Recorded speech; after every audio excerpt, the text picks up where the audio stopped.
Затем у нас будет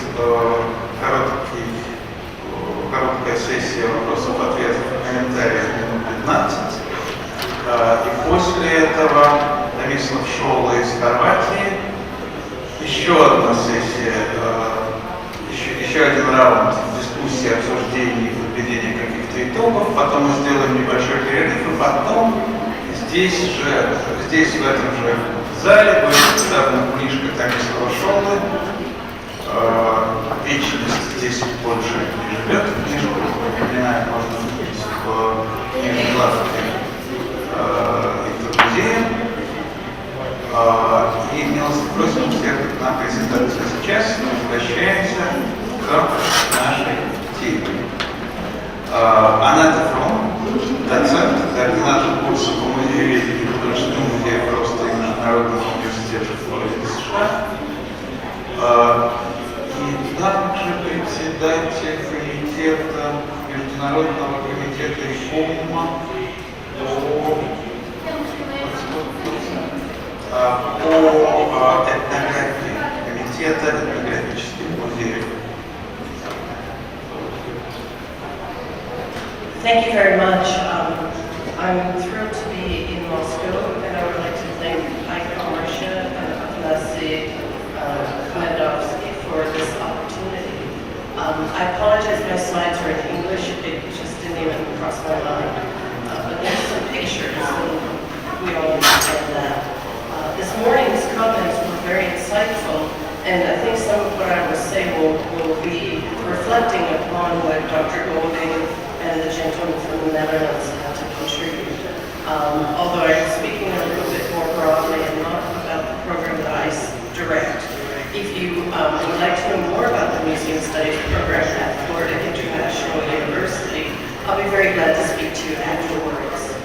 So my first comments are somewhat general and refer to museums located worldwide. My second set of comments refer specifically to practices promoted in the United States because that's what I'm much more familiar with. They're offered with the consideration of the understanding that we museum professionals face distinct challenges to our professional practice, and that these challenges cannot be met with ongoing training, Since at least the 19th century, museums have been centers of education. Natural history museums, with their emphasis on the natural sciences and ethnography, were the home of biologists, zoologists, paleontologists, other ologists, archaeologists, ethnographers, among other learned scholars. Countless excursions to learn about the origins and features of so many elements associated with the earth and the multiple forms of life on it were launched by curators based at these collecting institutions. Their work of documentation is a direct descendant of the cabinets of curiosity, amassed at the time when man's horizons on Earth started to rapidly expand. The great national museums, especially in Europe, were home to the systematic study and restoration of the plastic arts. Included in their collections, often the largesse of earlier collectors and the emerging industrialists, as well as the spoils of war, were paintings, prints, sculptures, and more. In addition, the growing field of classical archaeology and Oriental studies brought what were believed to be the expressive visual culture of civilized earlier societies, in contrast to the material culture of the non-Western societies found in the great natural history museums. So we have some questions. Who are the people who worked in these museums at the cusp and well into the 20th century? Who were the curators or keepers under whose direction the collections grew? Who were the caretakers or conservators charged with preserving these treasures of cultural patrimony? Who administered these important institutions, and how did they attain their positions? How does the profession as practiced prior to World War II differ from the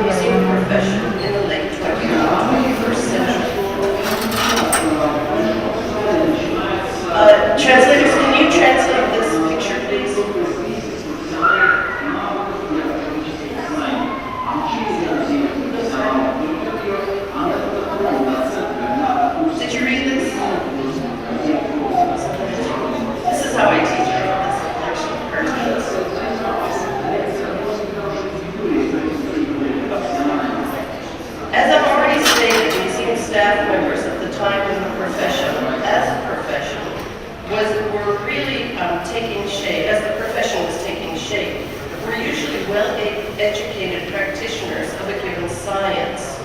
Depending upon the knowledge of the given museum, they could have come from such areas as the hard and natural sciences, ethnography, ethnology, and art history.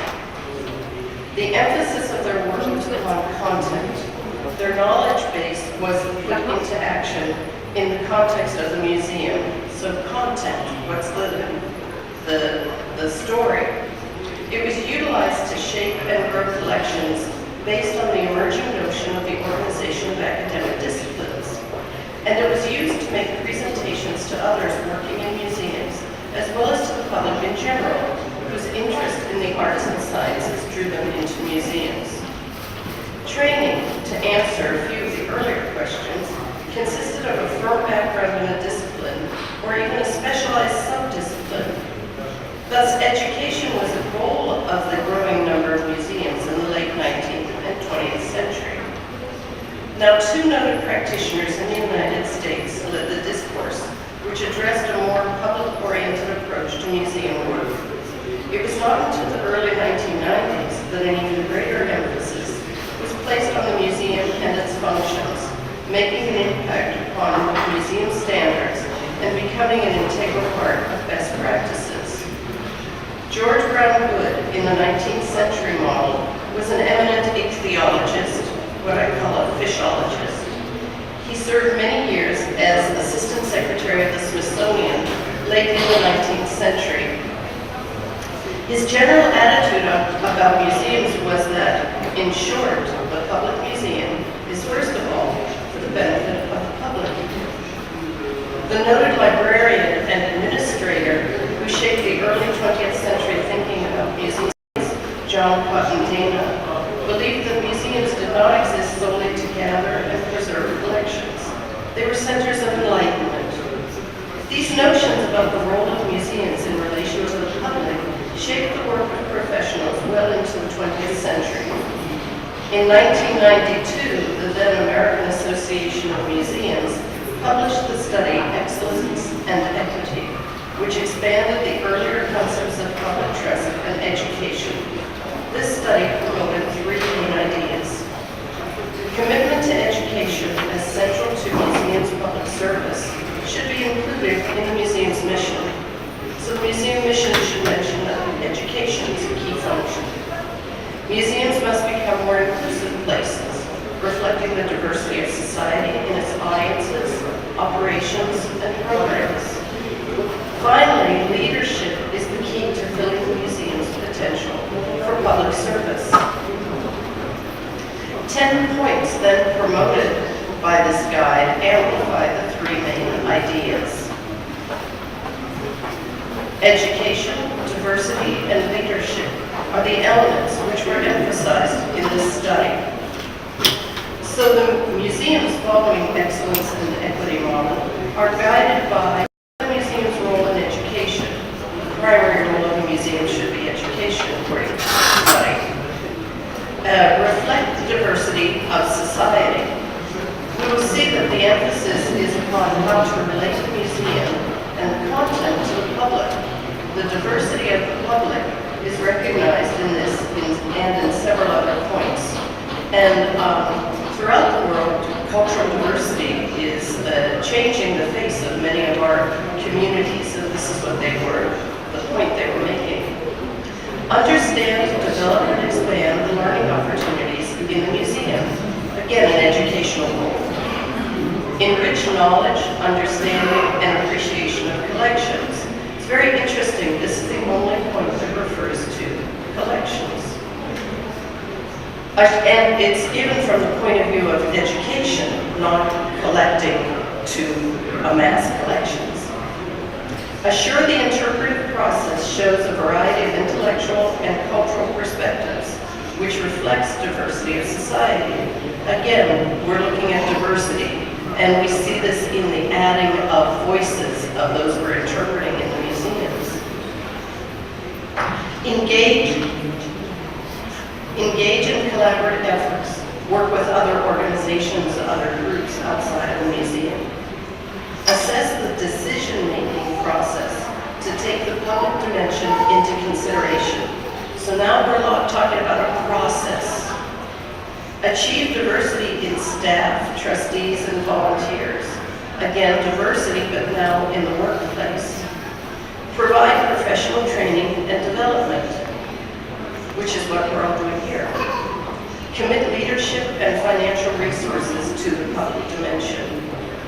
Now, when we combine these 10 points from excellence and equity with the 5 points of competency identified by ICOM's Committee on Professional Training, ICOM, we see a pattern that moves away from specialties in content areas to administrative and educational skills.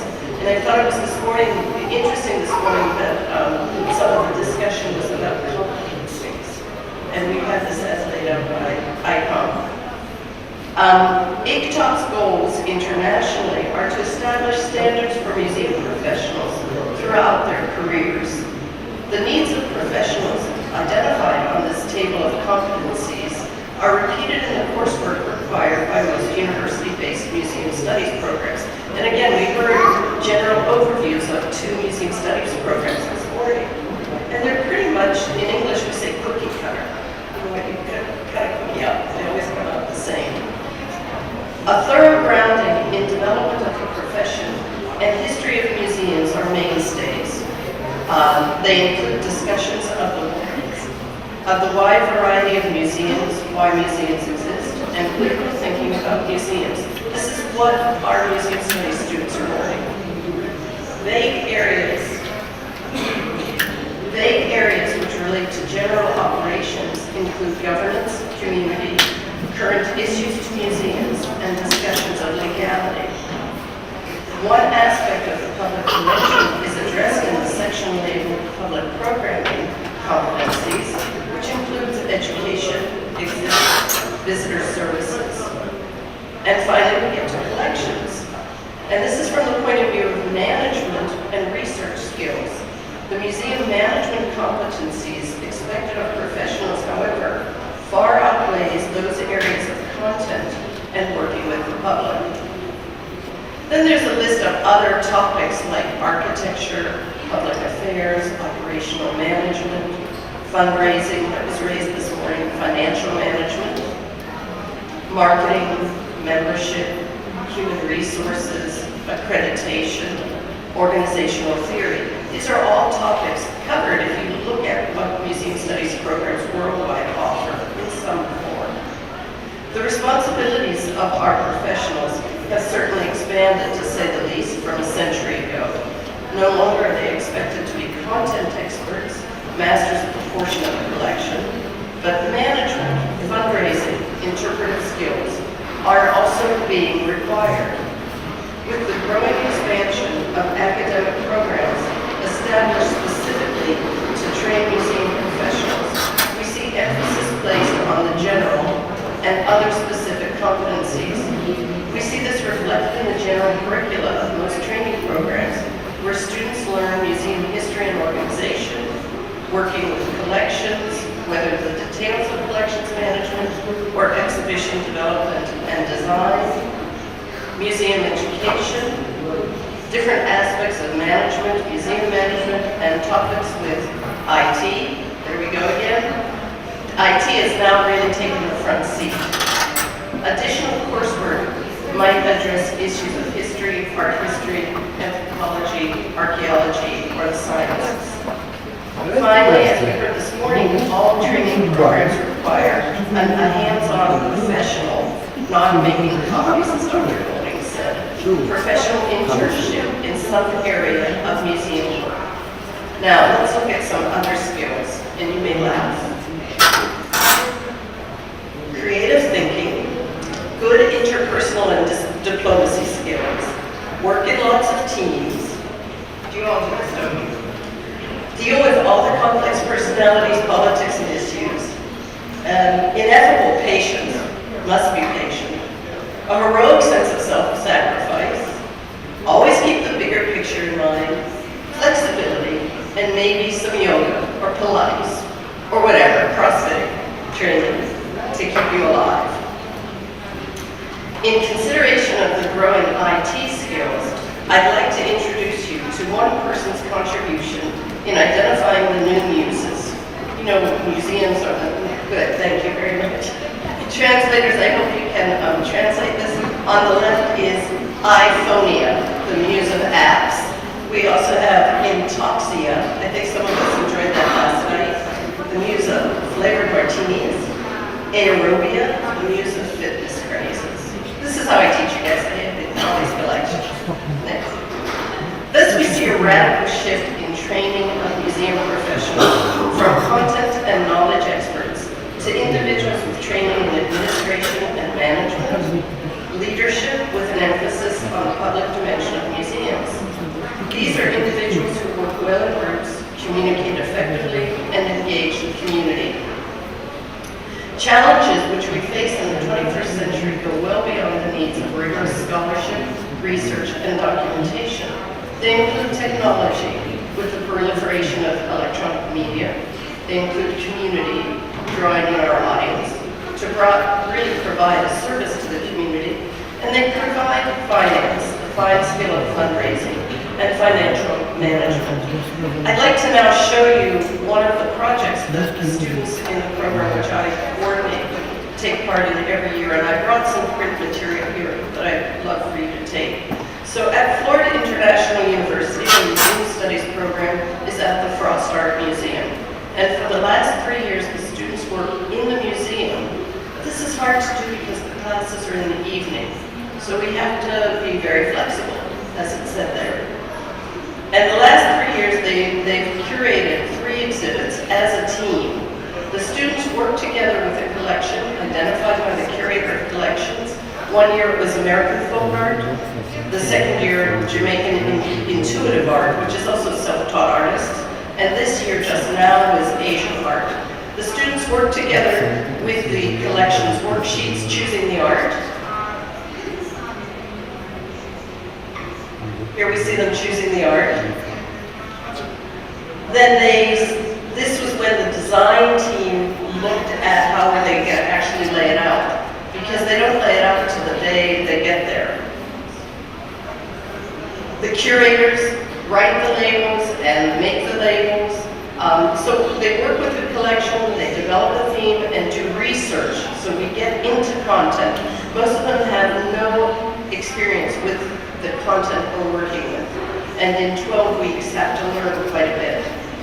They are working with collections records, producing biographies and bibliographies on the work. Then they break into teams, the curatorial, exhibition, but this is very low tech, I'm sorry, IT people. But they develop the layout of the exhibit. This one's higher tech, I don't know how she did this. Then they install. The students who are not working full-time come on installation day. Handling the artwork. It all depends on the collections manager. This year she didn't let them touch the artwork. She had to do it. You know, this is how we are. We work in museums.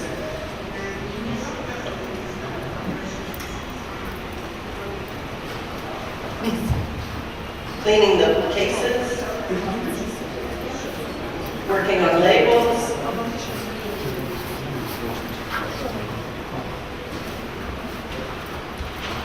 This is from the Asian exhibit. We put a material called tie-dye underneath our objects as a barrier between the display case and the objects. So the students were cutting out and shaping the tie-dye. Doing collections records and condition reports. Again, condition reports on the objects.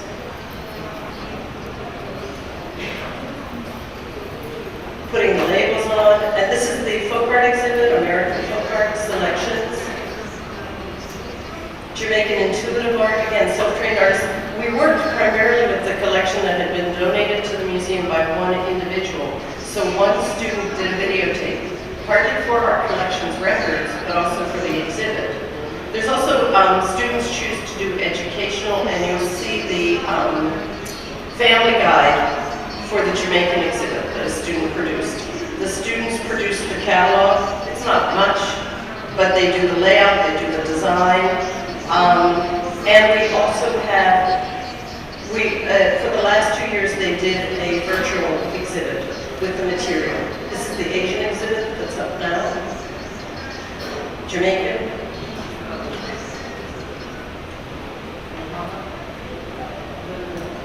Okay, well, and this is the website for the Institute. Like, it's not very high tech. I mean, again, they did this, the whole project in 12 weeks. And in essence, it's the labels, the images, the videotapes on this. And of course, the kids get their credit. The Asian exhibit is 5 arts, or 5 elements.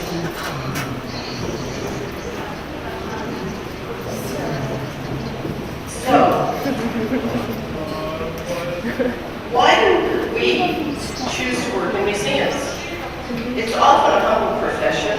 We're public servants, as increasingly museums are expected to serve in the public trust. Some work in museums, because they love the subject matter. They're attracted to stuff, to objects, to artwork. They have a passion to excite the interest of others in what is dear and fascinating to them. Not only do they they also encourage learning in others, but feed their own desire for lifelong learning. Some museum professionals are drawn to this work because of positive childhood experiences, remembering a museum visit with the school or the family. Others find museums to be a rewarding venue in which they can work with the public. And you know, we also have an engaging, very nice work environment. So in today's world, there still remains the need to bring content knowledge to the workplace. In addition, skills in different areas such as management, fundraising, and so forth are equally necessary. And so I say that training of museum personnel consists of a very gentle, a very subtle blending of the academic and the professional. Thank you. Довольно рано американские музеи поняли, что они не только хранят память и хранят коллекции, но и служат обществу, и служат сегодняшнему жизни. И сначала это было в таких просветительских терминах, затем стали говорить об образовании и о социальной роли музея. Музей служит обществу. Да? Это вот действительно примерно то же самое происходило и в музеях Европы. Но когда мы смотрим на проект студенческий, проект создания выставки, мы не видим там даже в кадре ни одного посетителя. Почему проект начинается от коллекции? Почему он начинается не от публики? Почему в начале проекта студенты обсуждают не публику и не то, кому адресовано сообщение, а они обсуждают само сообщение, как оно действует, как оно представлено в коллекции. В данном случае произведение искусства.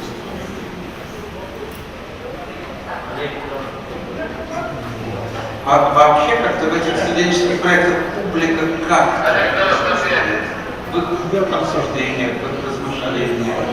Они думают о публике, когда они решают, как будет показано проект.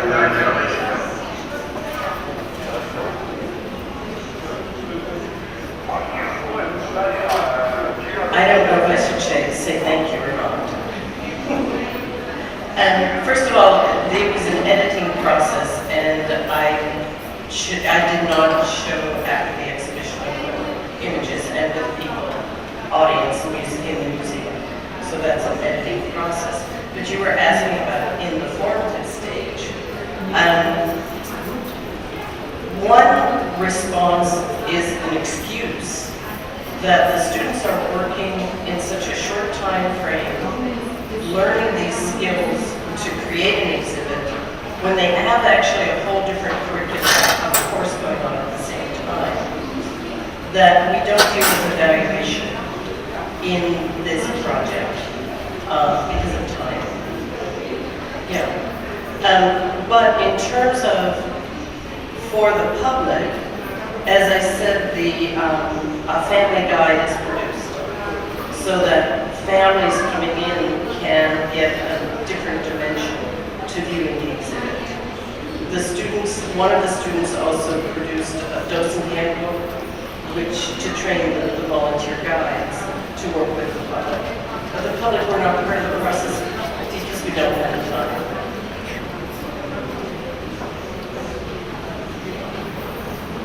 Да, есть вопрос тоже.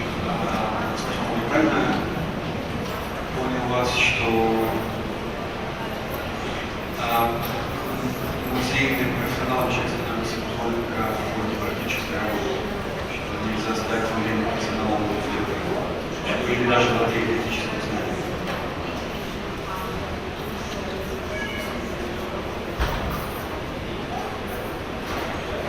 If the museum professional is one who becomes a professional with practice, yes. You can learn in the classroom how to create educational programs. You can learn in the classroom how to do collections management, to document and report about collections. But it's not until you put it in practice. Then you can learn. This is one of my prejudices. You can be an art historian who takes your knowledge of a certain area of art history. I don't mean to pick on art historians, I can choose anything. Who curates an exhibit and then says to the university, curates an exhibit, chooses objects, creates a storyline, writes the labels, writes the essay, and then says to the museum, or to the museum, I worked in a museum. But they really didn't. They did one project. To work in the grassroots and do all the work in that department is working in a museum. So it's a mix of having knowledge and having the practice.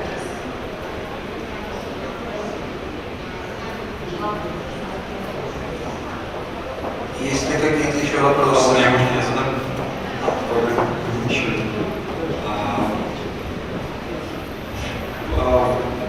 Вы акцентировали внимание на том, что Михаил комментировал, что музеи Америки очень быстро осознали свою прямую связь с обществом и зависимость от тех потребностей, тех вызовов, которые это общество имеет. И возвращаясь к теме нашей дискуссии, что это за особая музейная компетенция, да, и может быть самая специальность для того, чтобы правильно диагностировать те вызовы, которые общество ставит перед музеем? Что это за навык?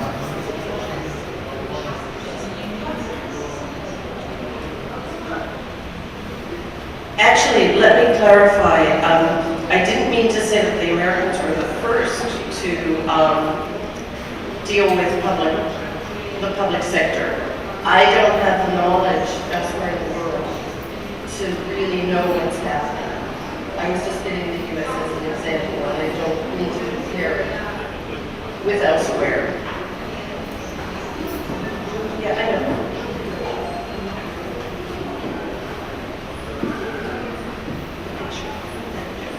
Okay, so museum competencies. And there are 5 areas, I believe. Museum. Would you repeat your question again? Я спрашивал буквально о том, что если музей, соблюдая свою актуальность, отслеживает те вызовы, которые диктует общество, то что за специальная персональная компетенция должна существовать в музее для того, чтобы эти вызовы отследить и обозначить?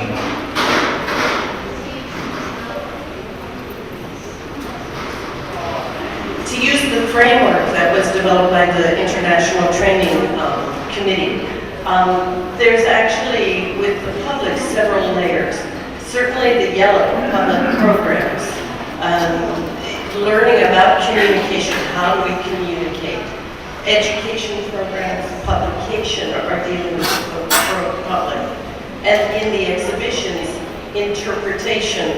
I don't know what the practice is in Russia, but in the United States, often when you go to museums, the labels either assume that you have a knowledge or they're telling you what to think, which I happen to think is very bad interpretation. I think they should guide you to develop critical thinking. And also, when we look at competencies under the beige one, museology competencies, working with community. And this is a topic that maybe for 10 years, especially working with minority cultures, or not even minority cultures, if we work with artists, trying to draw in to the programs, whether it be exhibits or programs, their point of view, or with minority group, their point of view. And so these are the competencies, the sensitivities that we try to develop with our students. And if not in a museum studies program, then perhaps in a setting like this where professional development is provided for museum professionals, where museum professionals can be exposed to new trends and ongoing development.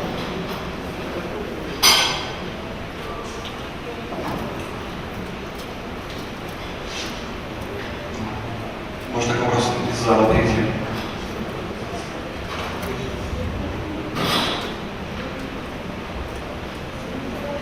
Добрый день, у вас студия Дарвинский музей. Скажите, пожалуйста, какой процент студентов, обучавшихся у вас, потом работает в музее? Our program is a certificate, it's not a full master's. It's a graduate program, so it's a compressed, shorter program. About 30% of the students in the program are junior staff members at local museums, so they already work there. So that leaves us with 70%. I would say probably of that 70%, about 50%. Now, again, I don't know what it's like here in Russia. I don't know if anybody's come to Miami. You can come, we'd be glad to host you. But Miami is a very unique, diverse community compared to many other places in the States. And this is a sociological generalization.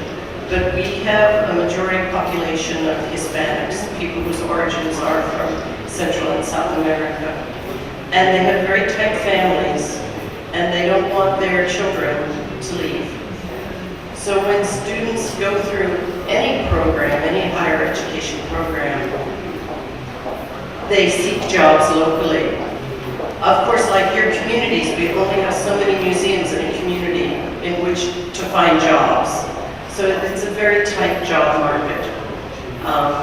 So about 50% of the students who are not already employed in museums have gotten jobs. Actually, one of our students is at the Smithsonian. And interestingly, speaking of this morning's program, one of our students is a lover of Russia. He had his internship at the National Museum 2 summers ago because he speaks Russian and he had the connections, and it was a fabulous internship. So I hope that answers your question.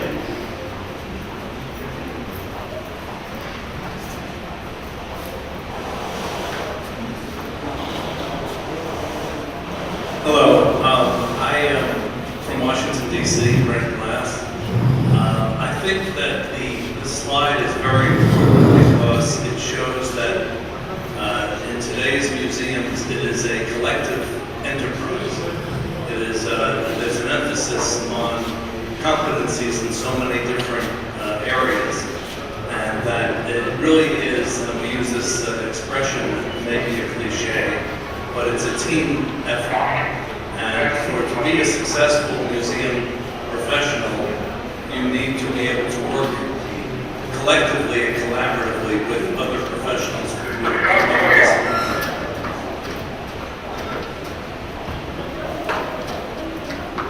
В общем, вот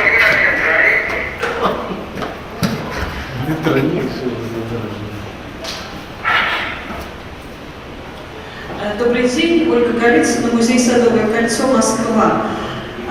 Госпожа Фромм, какие вы видите новые задачи, новые функции музеев в будущем? И какие музеи, по-вашему, будут наиболее востребованы для общества?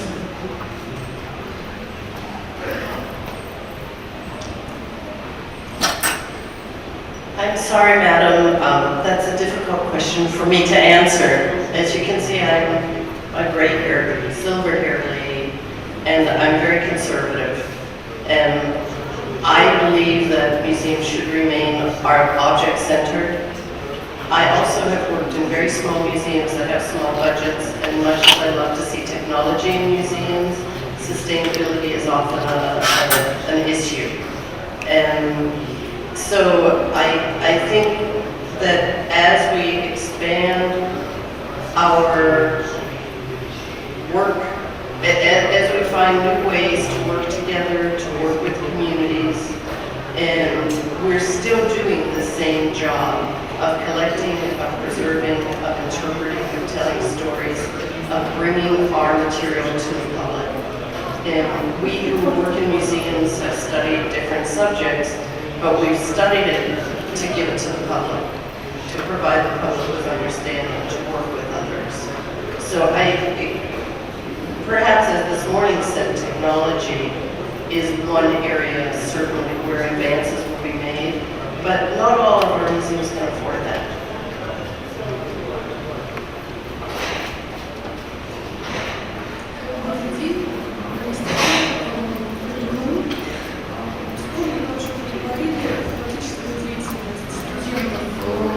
Обучение, это чрезвычайно важно. У меня такой вопрос. Как вам удается договариваться с музеями, как вы работаете с ними, как вы вовлекаете их в образовательный процесс, для того, чтобы они представляли свои фонды, свои площадки для работы студентов, учебной работы. Дело в том, что в Москве, в России есть музеи, создающие свои значения для культуры, для общества, но не доходят.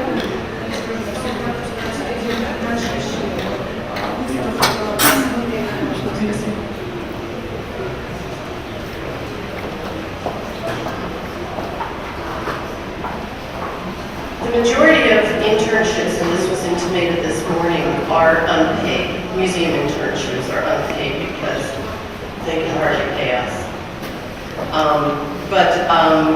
We're very lucky in our community, for one thing, because a number of the museums have had students in the program at Florida International University, or students from the program have gone to work at a number of the museums.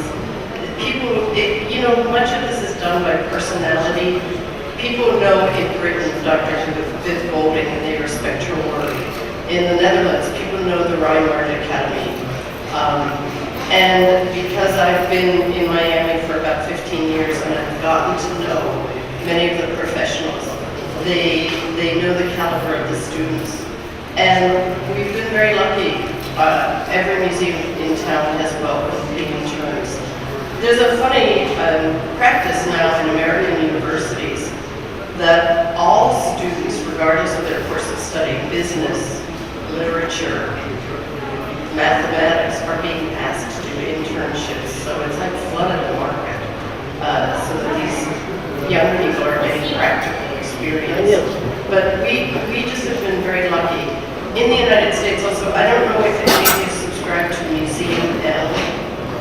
It's a listserv, and I can provide you later with that link. But Museum L, the registrar's listserv, are filled with internships all over the country in the U.S. And like your museums, our museums can often use an extra hand or two. Like your museums, that means that the staff members have to put time to supervise so that the interns are doing the right work. But they're very, very welcoming and happy to have students that have had some studies, some background, understand what the profession is, what the needs are, and what the skills are, to come and help them.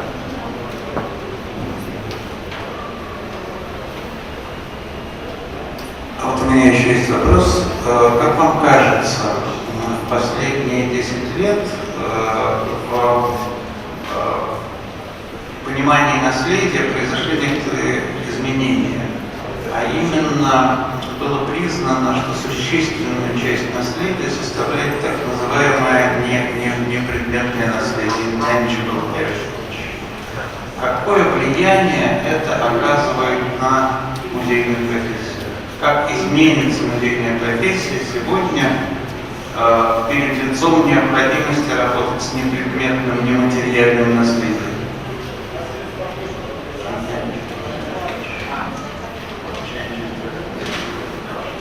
By training, I'm a folklorist, all of that stuff. But as a folklorist, I work with ritual and custom, food traditions, traditions. If we look in North America, excuse me, I do know museum history in Europe, but not enough. In North America, the early anthropologists in American museums, Marius Marco in Canada, Franz Boas in the United States, collected intangible heritage when they made these huge collections. Actually, I think the Kunstkammer also, their expeditions collected intangible heritage.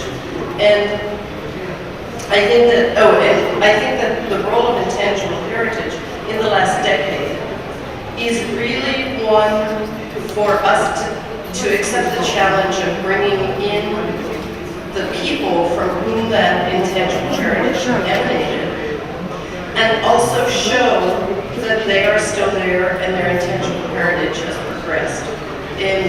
When the American Folklore Society was founded, when the American Anthropological Society was founded, it was to collect the remains of dead and dying cultures. Well, they didn't die, they were dead. And they haven't all assimilated and modernized. Or if they have, in Cleveland, Ohio, there are ladies who make pisaki, and instead of putting the wax to stop the dye, they put Clorox bleach to make the white. Well, the Babushkas didn't have Clorox bleach. This is a modern way of producing a traditional craft.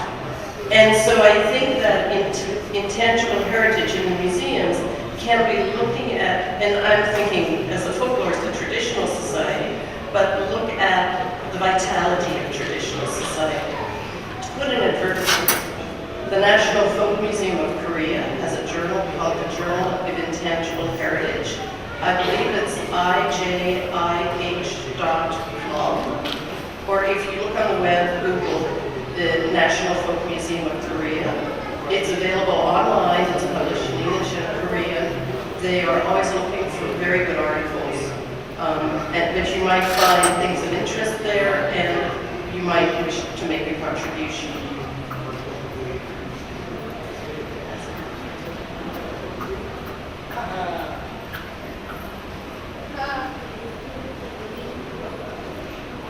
Ну что же, коллеги, у нас мы исчерпали, кажется, наше время, и даже если еще есть вопросы, то их можно будет задать потом в перерыве, у нас будет перерыв, а сейчас мы поблагодарим Аннетту Фромм.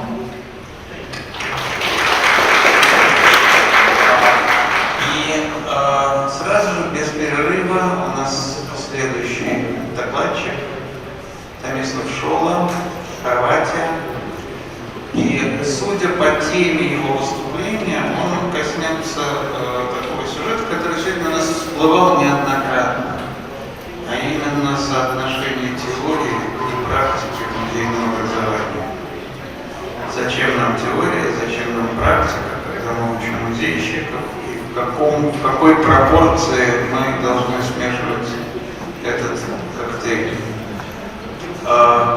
Томислав, пожалуйста.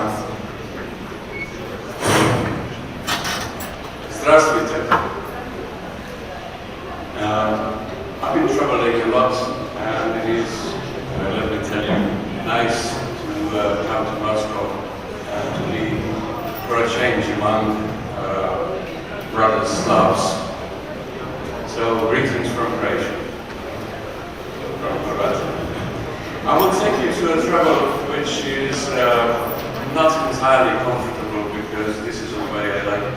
I think the time we have together is precious, so we should use it in the most effective way, in a way which books cannot do. So books will read at home and will talk to each other and probably expose some radical ideas. Let me start by surprising you, by embarrassing you. There is no museum profession and there is no science which would be called museology. I've spent 27 years teaching museology or whatever that might be, and this is my conviction. Now, let us see what we can find as arguments for that.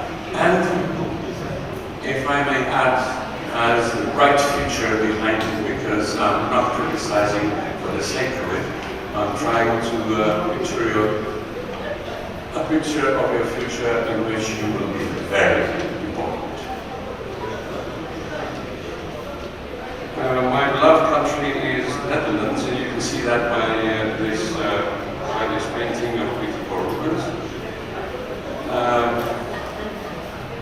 And it's called Night Scene, but I think it's much, much more than that. It's actually revealing the very basic process that we are part of, that makes the essence of our profession to be, or our occupation, very serious and important one in the present society.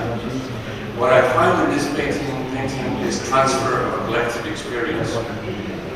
We have the source, the wisdom of the old. We have the need over there, and we have the process, which is exactly happening. It's the transfer. So museums existed ever. They were always with us, even when they not existed, when they didn't exist. And you have noticed already, we have the focal point, the symbol of these processes. Enlightenment, literally. What it is about, I would say, it's wisdom, it is about improvement, it is about public memory institutions as a possible idea that we should dwell upon later on. You hear me correctly? Okay. Off we go. The visible problem, not all are visible. What kind of professional education should we have? The invisible problem, do we have a profession? My claim, as I have discovered already to you, is we don't. We will have it. We may have it. And the obvious is, in a troubled world, and it is heavily troubled, increasingly troubled, we should be part of the solution. As simple as that. And we, I'm not always sure, by the way, but I think we might. Trying to convey certain ideas, I do use the best of possible possibilities offered by slides and by this technology. So if you find it humorous, it is intentional. If you don't find it humorous, too bad for me. Now, what we have usually, you would remember that. We have archaeologists, we have art historians, we have ethnologists, we have biologists, and indeed machine engineers. So, one day they appear in the museum. How do they do so?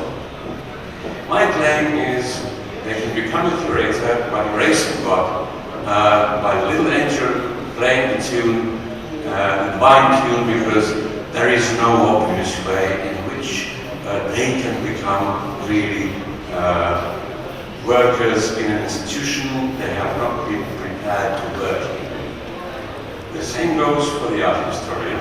And I've seen many angels playing the tunes, and they all were successful to an extent, but not really. As you will see, it's curator on the quotation marks. It's not really a curator. It's a semi-skilled sort of professional. Now, what do we actually need? We need, and it's not that, obligatory professional training for public memory institutions, museums included. will see it does make sense to quite an extent. So, within obligatory training, curator becomes curator. Curator becomes real curator. Then art historian becomes also curator. They all suddenly become the real ones, not the fake ones, not the semi-skilled ones. Now, what do we talk about? We talk about academic discipline, which is the basic one. We talk about occupational skills.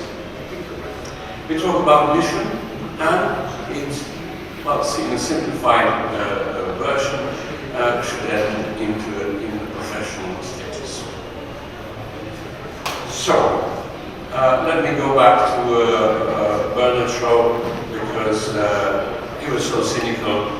I believe you like it as I do. He was mocking professions, he was joking about it, and he did say something which you would agree many times. Visiting doctor or lawyer or some other professionals, and he would say all professions are conspiracies against the deity. Well, they are as professionals as they can be if they are not. But in the reality of life, there are so many times probably that's really conspiracy as he would claim, but much of it would be sort of betrayal of our expectations. Now, things change. I have tried a few times, and there are books containing it, not only mine, with my texts as well, and other colleagues, to define what a museum is. Curiously enough, it's more and more difficult to define it, because things happen, new things happen. We have different institutions. They are museum-like, they sometimes look like museums, they are more than museums, or less than museums. So they do belong to the same pool somehow. They follow the same logic. They are about this collective experience transfer.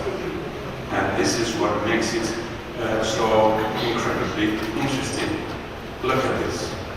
With the cultural tourism, all the variety of institutions, oh goodness, we became first of all important, more important, and then we're exposed to certain threats and certain novelties which we have to know how to deal with. Some festivals are like temporary museums, you remember that. And this, don't be puzzled, digitally born institutions. They are only present in the internet. They are not non-existent otherwise, but they are there.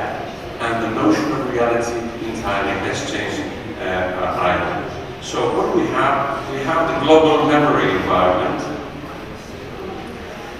The globalization is not an invention, it is there with all the consequences even for our profession. I would say, just to steer your imagination, we actually deal with another definition of the planet, still another one. After the geosphere, biosphere and so on, we actually have an hemisphere. It's a giant brain, actually rather primitive at the moment, but increasingly efficient, containing incredible mass of messages, of knowledge, of increasingly, I would say, even wisdom. So, you often hear, as I do, calls like our aim is knowledge society. I think it isn't.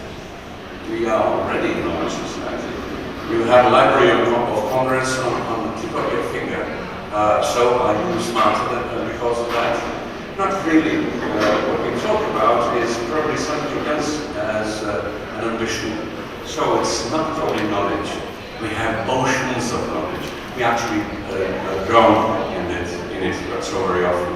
So it's not a question of more knowledge. Museums are not about adding knowledge. They are about something else.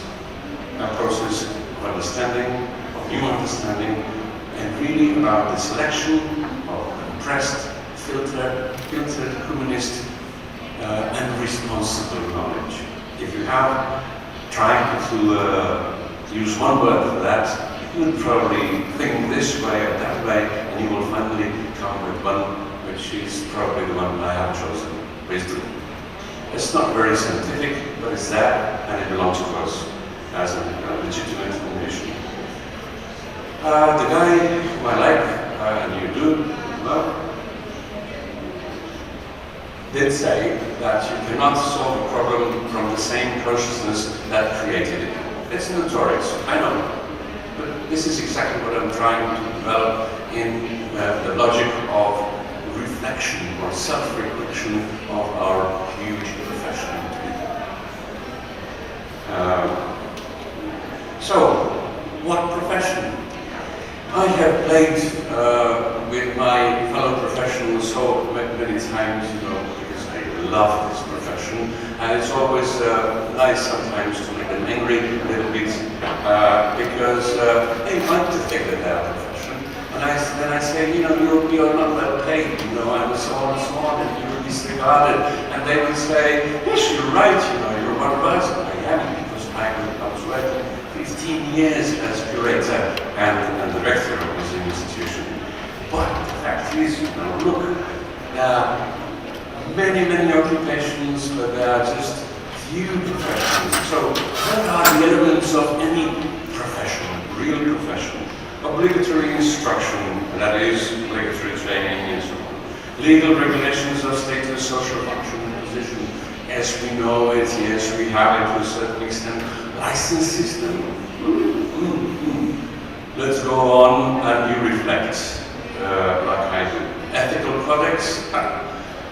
Don't be so sure, because codex and conduct, which sometimes we have as documents, it's different.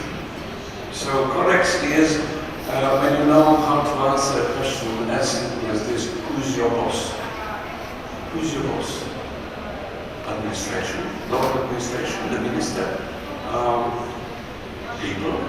No, if you know really how to answer it convincingly, then you probably have it already. Standards of performance and achievement to be had to a certain extent. Specific professional culture, yes, to a certain extent. Autonomy in action, oh come on, you're not really trying to say that you have autonomy. You have a very low autonomy, in fact. Just try to behave very freely and react freely to the needs of the society. You will see specific methods of research and performance to an extent, yes. Set of working and open and anticipatory definitions. Yes, to quite an extent, but there's less certainty there than we need. And idealist social objective. Now, to be very brief, my claim is whatever is yellow is actually doubtful. So, let me be again very direct. It's 50-50. It's sort of questionable professional status. My claim, if you agree, at least temporarily, is we are not a profession. So what are we then? Let's go further and see if we have some arguments for another approach. Now, look at this. If you regard museums as separated, then the world is simple and everything is so banally, almost banally simplified, that it cannot be true. When you look at the wider scene, you find a lost whole of heritage, in fact, public memory domain. And you will see why it may be important afterwards. Just go from one institution to the other and tell me really, are they really so different as they claim to be? It's my opinion, no. All of them make exhibitions, all of them are really, as you will see, concerned with whatever we find, our values and so on. Any problem here? Living environment. We have heritage living in our own environment. It doesn't mean that it does not exist if it's not a museum. It lives over there. It actually does renew itself. It is circulating, the transfer is happening over there, so it is a sort of a museum, whether you like to understand it that way or not. Not in the sense of profession, but the process, yes. Now, what else could be a problem? Probably own heritage. You know, how much heritage is in museums? What would you say? 30%? 50%? What about the rest? The rest is in your drawers, in your homes, and other homes, everywhere, scattered, you know. Do we forget about it? Why should we? If you want a profession, if you want science per se, then we should take it into consideration at least. I would say more than that. Now, follow me again. This is what we have inherited. Libraries, archives, museums, digitally born even, yes, they are separated, it's fine. Life is easy. What is life actually proposing to us? A challenge, like always. So, it's like this, and it's very much convergence. So what do you do with that? It's different. It means actually processes of integration, functional integration, probably theoretical as well, probably professional as well, in some cases already very much obvious. So, it is a logical development with the consequences. There are four main reasons for this convergence. One is the concept, the totality of heritage. The other is information and communication technologies. They don't care where do we get our information from. It's taken, it's there. In the case of digitally born institutions, it just really doesn't matter. Does the information come from a museum or an archive, or God knows, from a private person or any other source? Then the users, we are all user-centered. We are fighting for the same public, for the same minds, for the same money, for the same attitudes, for the same acceptance.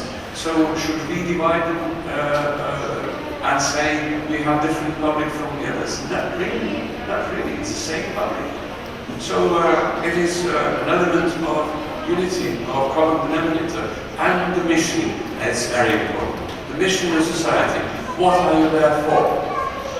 What is your role in the society? What would you like to achieve? Societies are in trouble. So, do you have a project? Jean-Jacques Rousseau would probably propose to you, do you have anything to contribute to the societal project? What is your contribution? And you say, well, knowledge, well, we have it enough. So, have you got anything else? Now, when I'm trying to convey these ideas to my students, I say, look, there are similarities which you have to comprehend. I call them 3C museum institutions. It's simple mnemonic exercise. Why should they worry about memorizing this and that when with 3C they know all of them are actually about collecting, all of them are about care, and all of them are about communication. Read the breakdown. It functions 99% for all of them, with adjustments to the different occupation. So my students start to get the wider picture, and you will see why is it important. Now, we do have past, you know. It's whatever there is, what happened, but it's a sort of an organic whole. It's inarticulated. So it's a sort of collective memory. Now, let's construct some institutions about it that we know. Museums, various museums. Well, just remember how many kinds of museums there are. In some of those museums, objects even reproduce themselves like zoos. So there are really a variety. Now, let's go further on. Property museums. I insist that there are differences. Private museums not always obliged to the same agenda as we are. Conservation and restoration institutions where they make exhibitions and really try to do what museums do themselves. They make an obvious transfer of collective experience. This is what archives do. You go to the National Archives in Paris, there will be always an exhibition, a major one.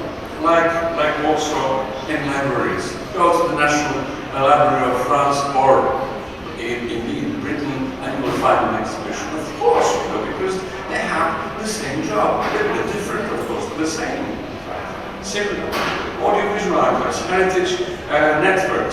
and then digitally born contents in increasing variety.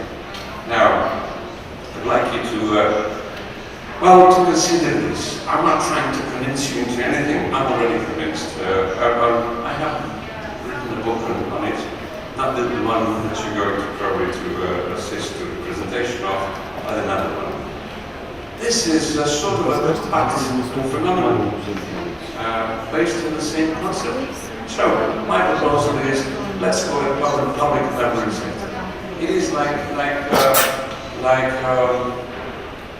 health sector, like education sector, medical sector, and then you have this public memory sector. I find it just plausible as any of the others. Now, there's curious thing. Theatres which convey the messages about heritage in such a perfect way, and then the other institutions will just go through it to convey something else. Remember, it's not just TV, it's not just movies about heritage. Just remember Mel Gibson with Mayas, with Passion, with Aramaic, and so on. These are movies which are, to say the least, very ambitious in the transfer of collective experience. We don't talk about the contents, we talk about their incredible ambition. And they are effective. So we are actually competing with them. That's in mind. Now, this second circle, which is using heritage and producing it as well, I would call simply a social memory center. It's not us, it's them. But remember, they use our arguments and they compete with us so very often. I won't dwell into this because this is for my students usually. What I'm just trying to suggest, there is a logical place for public memory. It touches culture, it touches identity, heritage, and history. A good diagram to discuss, not to prove that professors are right, but to discuss the matter and try to see what is what. It may be also changing. Of course, I might not be right, and certainly some of these are good, at least I believe. But let us go further. Now, this is the most complicated of the slides, so don't be scared. Like any of those diagrams, the main purpose is that professors prove that they are very smart. But it's not. It's rather simple anyhow. Just follow me. Look, this convergence is now another picture. What I'm trying to say here is that we have our theories. Any of these institutions has a theory of its own. Acoustics, museography, museology if you wish, librarianship, it's a theory. None of it is science, because they cannot be science. They are not concept-based. They are occupation-based. It's simply impossibility. And then digitally born heritage. No problem, because my people from the faculty are dealing already with it within the theory of records management. So it's there already. If you take for serious that it's other collective memory and public memory systems will be covered easily, like social memory and so on, with cultural science, probably, we'll see. It's not the word of God. Well, see the core of it, the diagram, the little red dot?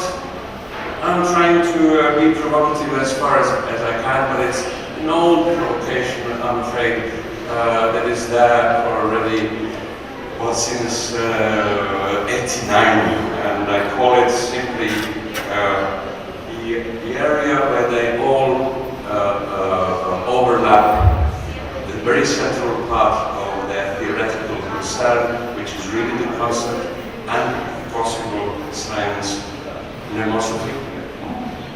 Looks awkward. But when I have given it the name of heritology 27 years ago, 26, whatever, it was a laugh in the auditorium. Well, I didn't mind very much because I'm a scout, so what I find I show. I like to be provocative. But if you take now on your computer keratology, you will see in India, you will see it in Finland, you will see it somewhere else as well. So there is a need for that. I'm not claiming anything else. We'll see what the future is going to bring. Well, there was a guy whom you should you should know probably, called Zadek Levin, who did say something very, very important to me. There is nothing so practical as a good theory. So remember the circle of theories, very practical use. And my tribe of explanation, Mnemosophy or Mnemosophia, is Mneme, which is Greek for memory, and Sophia, as you know, wisdom. So, not any knowledge, but memory, not any memory, just memory which can be filtered to such an extent, selected to such an extent, with such a responsibility and ethical concern that it actually is wisdom, that it approaches as a quality that level of knowledge. It is a science of public memory if you don't like my provocative proposal. It's heritage, selected, understood, and used as wisdom. And just, may I remind you, just go back a little bit to your reservoirs of knowledge, and you will remember how many times you have heard about sustainable development. Do you know what sustainable development needs to be running, to function? It needs wisdom. Just think about future generations, think about those decisions when you don't take everything yourself this moment and you purposefully leave it to the other generations. You make wise choices, and that's what this development is about. Now, this is, if you go to Paris, you find something like this, which is, I think, Centre Georges Pompidou, which to me is a good proof. It says strike. We are on strike, and it's a museum. All of the patients that try are struggling to become a professional. This is a natural tendency. Now, kinder occupations, when clustered, may become a professional, and this is my claim. I'm suggesting this as a possibility. Now, what is then training for the public memory profession? Basic academic discipline, theory of particular public memory of occupation, praxis of particular public memory occupation, say if we are talking about museums, and then plus this higher level of theoretical approach, which is possible science of public memory. Then you have a real professional for the public memory sector, specialization, museums, whatever you say. Now, let us see it on the case study of archaeologist, the one we have. Archaeology, museography or museology, curatorial practice, public memory science. You have finally this curator, which has wide mind, wide insight, and knows what part of this huge job he or she is doing. A real professional. Now, coming back to the grace of God and the famous angel, when the curator was just semi-skilled, actually we can, with obligatory professional training, we can turn him or her into a real professional. Now, still in this case, as it is described, you see it, no obligatory professional training, then you have archaeologist. With the grace of God, with the help and improvisation, it's just a semi-skilled curator, not a curator at all, not certainly a professional, and it reminds me of something that our colleague Patrick Boylan was saying in the same ICLA committee. This is a curious situation. We are actually learning our profession like 18th century factory workers in Manchester, when sitting next to Sally was the way to learn the profession. You would be at a huge machine, textile machine, and then Molly would come and would be seated next to Sally, who was an experienced worker, and by this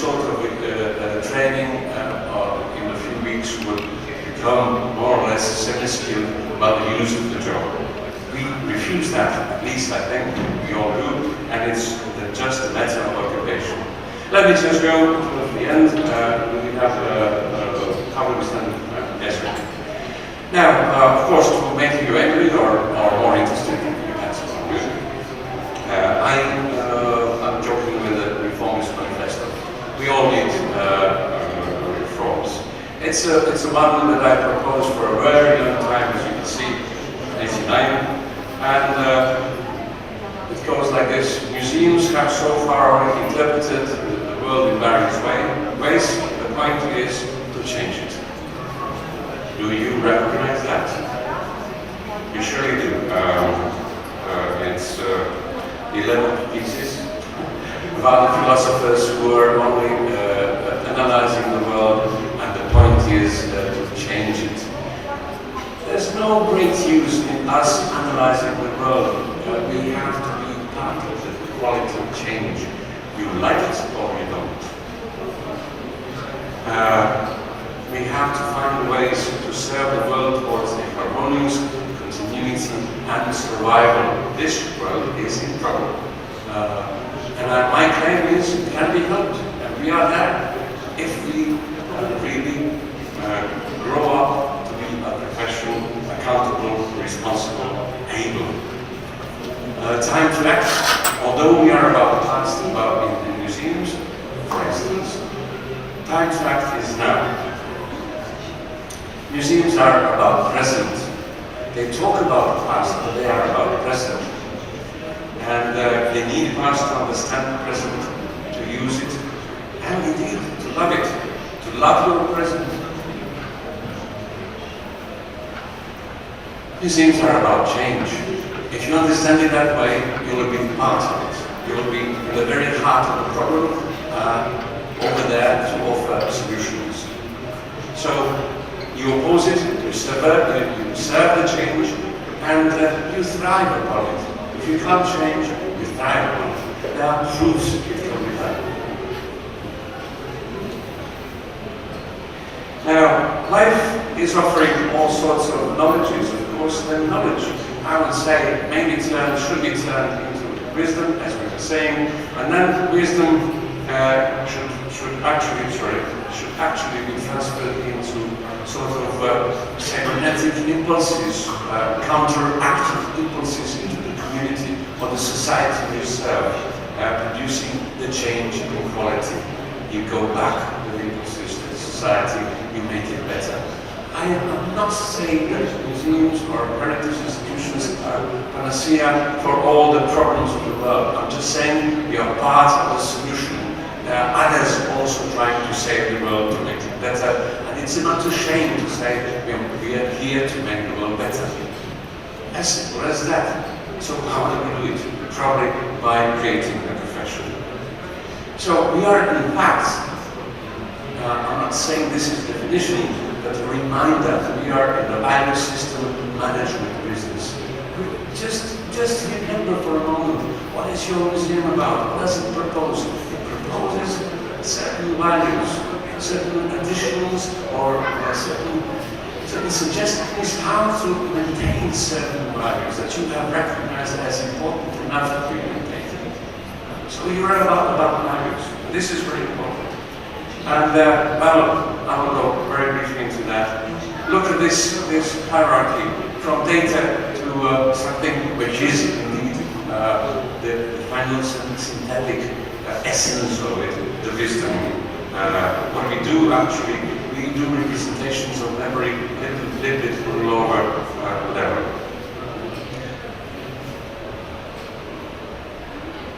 So let's finish this appeal. Members of profession, how do they differ from any occupation? Well, the literature says this. They choose the job by vocation. They don't become curators or doctors just by, well, it happened.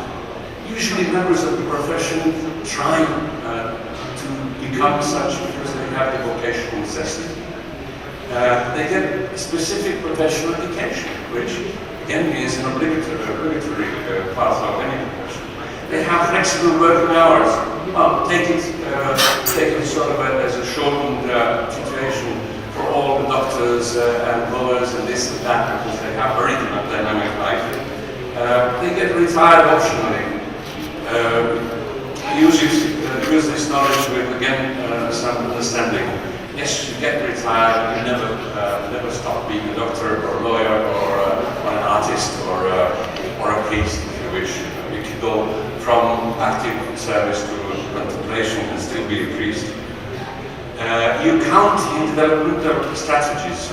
When it's about development in a certain country, have you ever had, please tell me, that anybody has invited curators to add themselves to the strategy of the country and trying to persuade them, yes, please, curators, do make a contribution to the strategy of our country? I haven't heard that. I'd like to hear that. I'd like to believe that we are professional, that we are called upon when necessary. So, they make far-reaching decisions. Do you think that curators make far-reaching decisions? Very rarely. If you say, I'm not going to do this exhibition, but that exhibition, and my opening is not going to be in December, but 3 months afterwards, what's the big deal? But when a doctor makes a decision, it may be a question of your life, so it's not the same. And which my fellow colleagues like, they're well paid.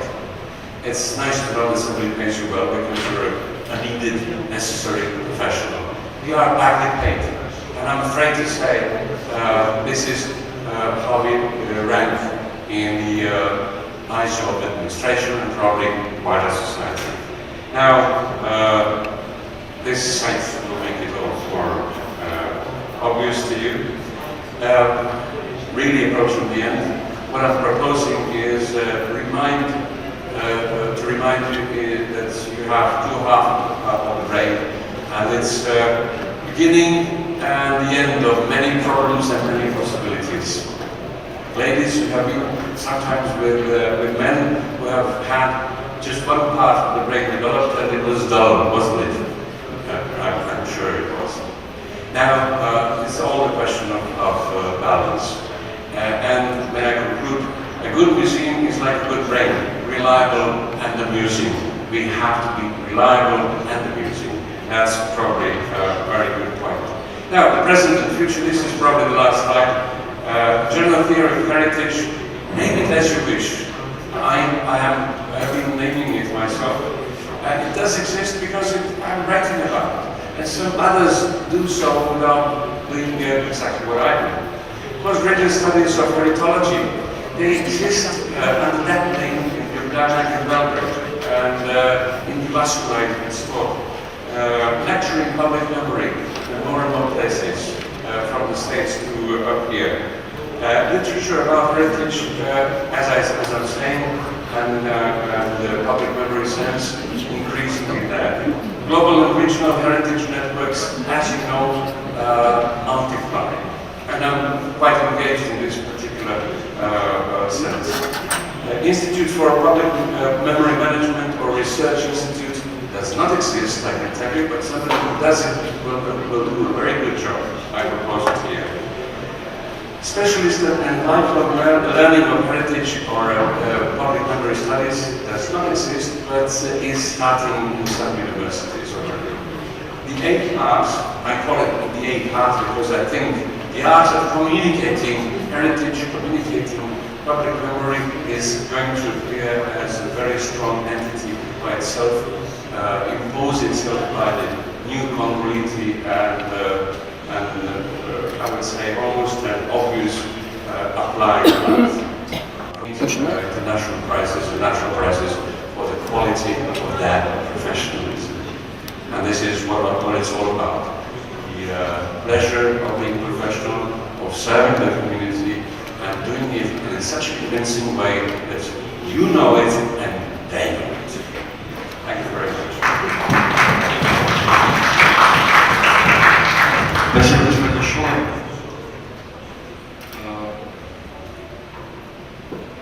Фундаментальная вещь, что произошло в последние полчаса. Спасибо вам. Давайте мы сразу перейдем к возможным реакциям с зала. Вопросы на уточнение или, может, просто реплика.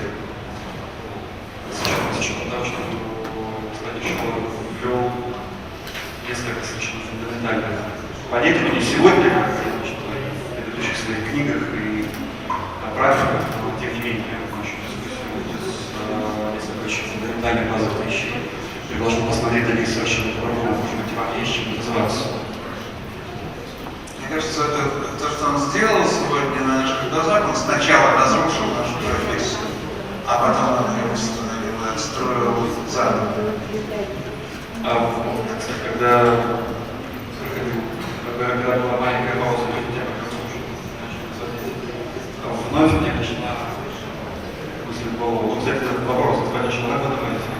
А может быть, идеальное условие для успешного музейного проекта, когда его делает человек, ничего не знающий, ничего не понимающий о музее, совершенно свободный от любых версий и чего-то по нему.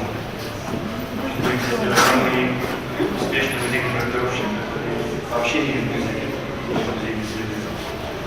Он заходит на музейную площадку, будучи свободным от любых креативов, что-то совершает.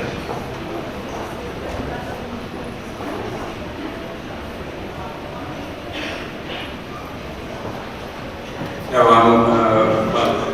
I understand and appreciate the suggestion you made, but actually, whether it was very visible or not, I'm a believer in professionalism. What I would like to see happen is a strong, big public library profession in which curators, librarians, and archivists would feel at home, would feel within a great framework. Like, if I may just remind you, you have medical doctors, how incredibly they differ among themselves, and yes, you don't have to convince them that they belong to the medical profession. So I think there's a great, I will use the word from Greek, again, metanoia, the change of reasoning. The entire mindset should be different, because then we should head towards the true profession in which I believe enthusiasm is very welcome. This vocational assessment is very nice to have, but actually it's a discipline that you have to learn, and once you dispose with it, like any virtuoso, with 8 hours of practicing, then you can really be an efficient curator in a museum. I think it should be very much professional. I believe in those who come with some fresh suggestions or views, but not in the long run, not as a solution. They could be welcome, like artists taking part in the museum communication process are welcome then by definition. And this conference will make the change. But as far as really acting in any museum, I would say professionalism at any cost to the furthest possible extent. Ну, вообще мне нравится такой поворот, потому что если выбирать между двумя формулировками, одна формулировка музеи собирают, хранят и показывают музейные коллекции, а другая формулировка музеи хранят коллективную память человечества, мне, честно говоря, больше нравится вторая. Она как-то убедительнее, не правда.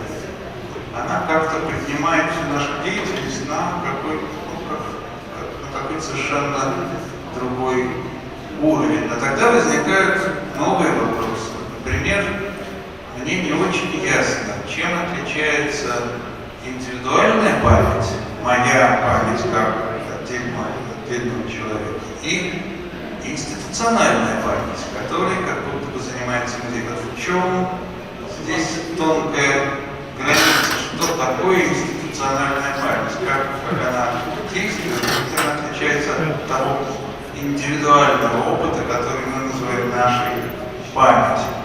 И это мой вопрос к докладчику. To my opinion, it's like with all professions. You can take any action you wish to cure yourself if you're ill, and that's your right and probably your ability. But when it comes to really curing yourself, go to professionals and they enjoy the public studies.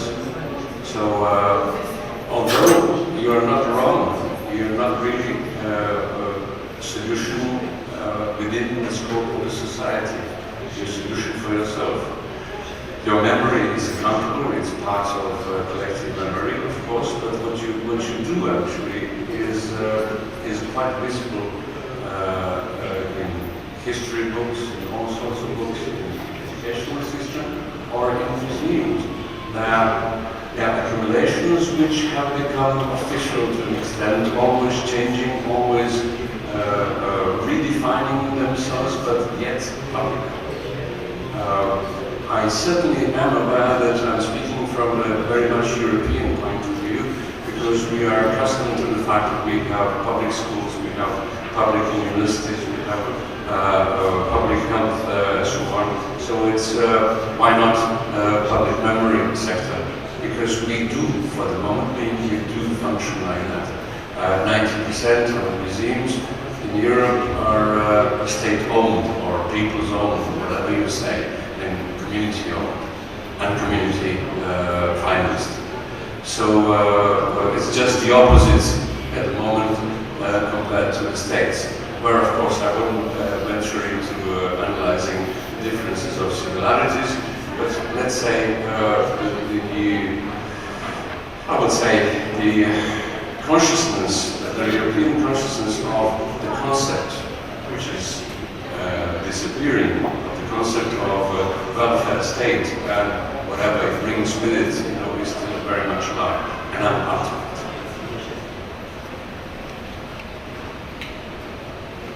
Спасибо. Есть ли у нас какие-то еще вопросы, суждения, короткие реплики?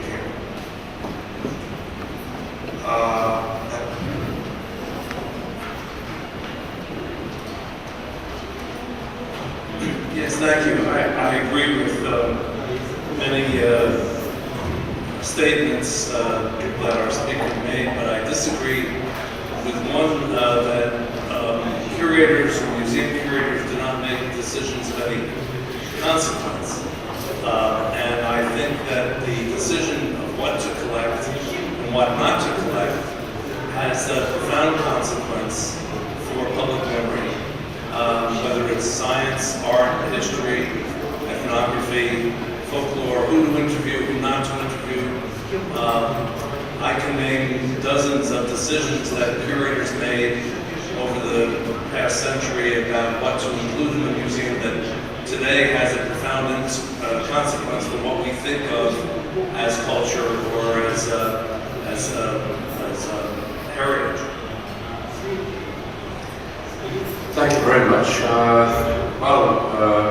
There's a book, Displays of Power, American book, which I like very much, which unfortunately proves, first of all, that there is this healthy ambition of curators of heritage people to make part of the society, contribute to development, responsible development, to oppose or to serve sometimes, and unfortunately it tells us several rather tragical story, tragical in the sense of professionalism, where we still have good reasons to say, unfortunately, yes, when we make these decisions are very important, but they're quite often opposed, and there's a lot of self-censorship still on. That book, I think, would merit to signal that it exists. It describes, I think, about 20 case studies from the States about rebellious curators, so to say, or museum directors. They have tried their best to be really part of the discussion of how to manage society today. And if there is, I think, in fact, I'm reminding you of that. That's a perfect example of, on one hand, that we are not autonomous enough, on the other hand, that we can be, we should be, and we are actually very much effective if we try, when we are successful. So that's basically one of the arguments for having a good profession, able to stand for itself, for its members, like doctors do sometimes when they do commit mistakes, of course.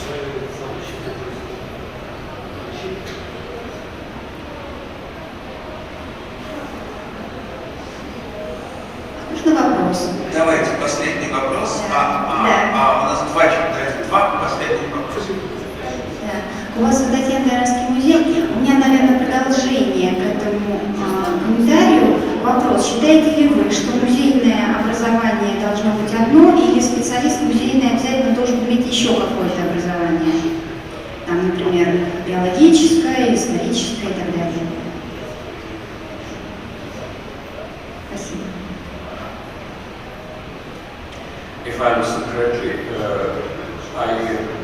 I'm also a trained journalist, and at that time it was not so obvious, but later on it became to me very obvious that to be a journalist or to be a museum director, you have to have your basic academics, in my family.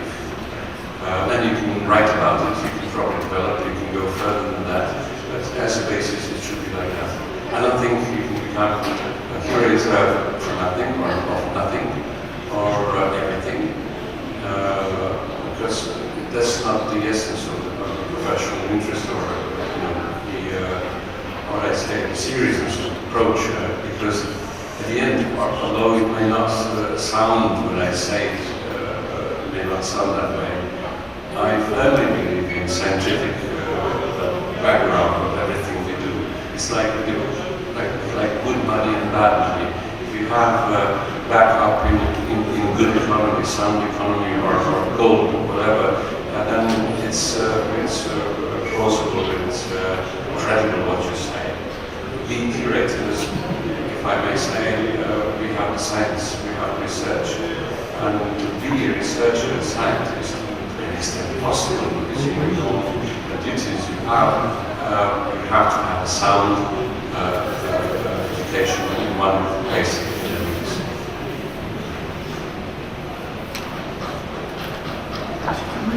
Мой вопрос, наверное, вот к теории имеет отношение. Когда музей и специфику его деятельности описывали через сопоставление с научными системами знаний и связывали эту деятельность с коллекциями, вот тут как бы все было понятно.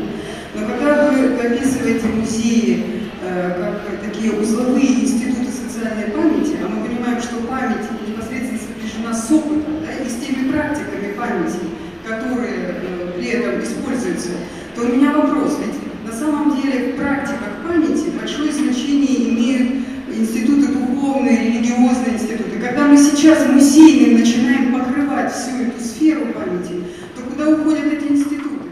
Потому что музей на самом деле в очень ограниченных практиках памяти работает.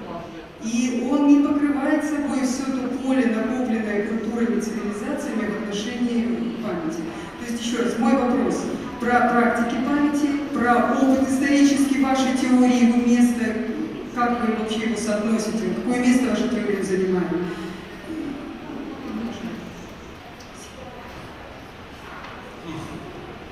We are responsible, so whenever we see the problem that we can solve, we will try to solve it.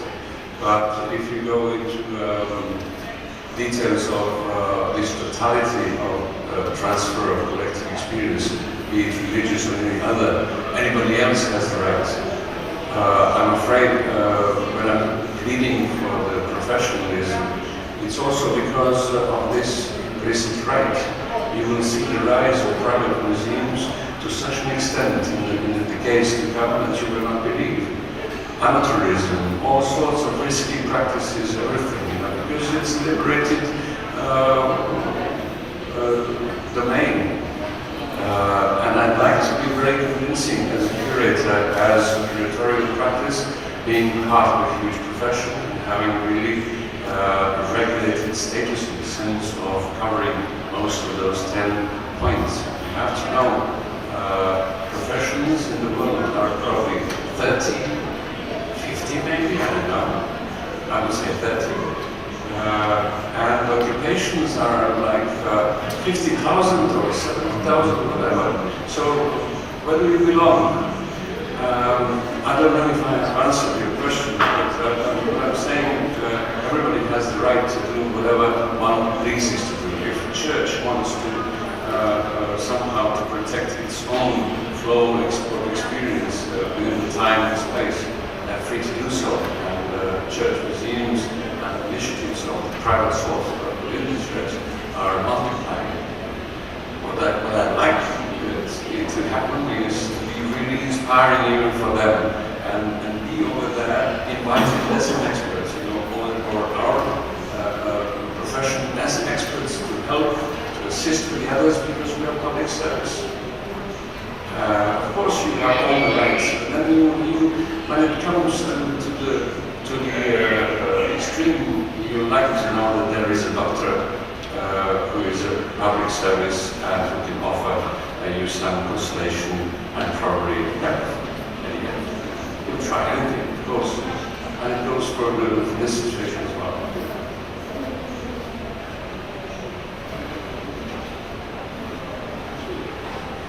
Ну что ж, мы должны уже заканчивать.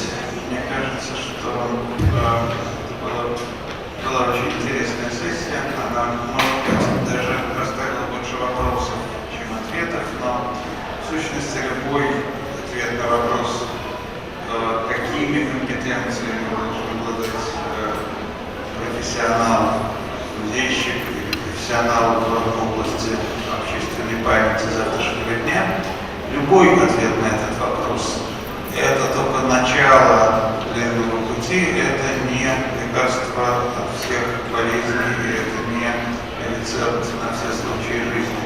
Если мы скажем специалист в области общественной памяти, мы должны дальше очень долго детализировать это понятие, отвечать на все вопросы, в том числе на ваши, безусловно.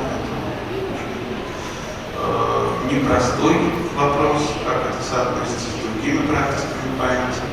Если мы говорим музейщик, прежде всего ученый, представляет науку, это тоже длинный путь. Мы видели, как музеи за последние 100 лет пытались пройти этим путем, это было непросто. Если мы скажем, что музейщик – это специалист в области общественной коммуникации, это тоже ставит перед нами целый веер новых, совершенно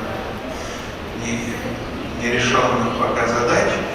Но так или иначе мы должны двигаться вперед, и так или иначе мы понимаем, что музей как институт меняется, что если мы хотим готовить профессионалов в этой области, то мы должны учитывать эти изменения. Мы, наверное, должны делать эту систему профессиональной подготовки многоступенчатой. Сегодня было неоднократно говорилось до обеда. И мы должны добавлять новые какие-то краски к портрету музейного профессионала, потому что совершенно очевидно, что музейный профессионал сегодня уже совершенно не то, что был даже 20 лет тому назад. Я хочу сказать, что если вы посмотрите по программе, то 3 числа послезавтра в понедельник, по-моему, с 2 до 4. Здесь будет, вот здесь, в этом же зале, будет проходить еще одна сессия с другими ведущими, но фактически с той же темой. Это связано с тем, что еще некоторые докладчики приедут, они еще не приехали, они появятся только к понедельнику, и обсуждение этой темы продолжится. Мы надеемся, что часть из тех, хотя бы кто был сегодня участвовал в этом разговоре, примет участие в том разговоре, таким образом будет обеспечена какая-то преемственность в этой дискуссии. I just wanted to say it's not just plain information as you see it on the slides. Please observe yourself if you want to know more. Here it is. How much to go? Я тогда вернусь с историей, что сегодня весь день мы пытались найти какие-то ответы на вопрос о компетенциях будущего музейщика. И с одной стороны, это же было, казалось, что это очень легко, опять-таки просто компетенции. Но сознательно не акцентировали на этом варианте внимание, потому что очевидно, что нет на вопросы только музей будущего, задачи, какие цели перед ним стоят. И я к тому, что может быть про это в следующий раз на той самой сессии, которая будет послезавтра, и, возможно, ответ придется гораздо быстрее. А в отношении всех вариантов, которые предлагались здесь, разных школ, разных стран, я думаю, что у них есть прикладная функция по отношению к ней, можно было бы выбрать что-нибудь одно, может быть, даже два варианта. Но в любом случае, каждый из них подразумевает какое-то серьезное количество времени, чтобы было воспитано поколение, 3, 4, 5, 7 лет. Но вопрос остается, и тогда какие компетенции нужны внутри, на этот переходный этап, каким вырастет поколение новых музейщиков.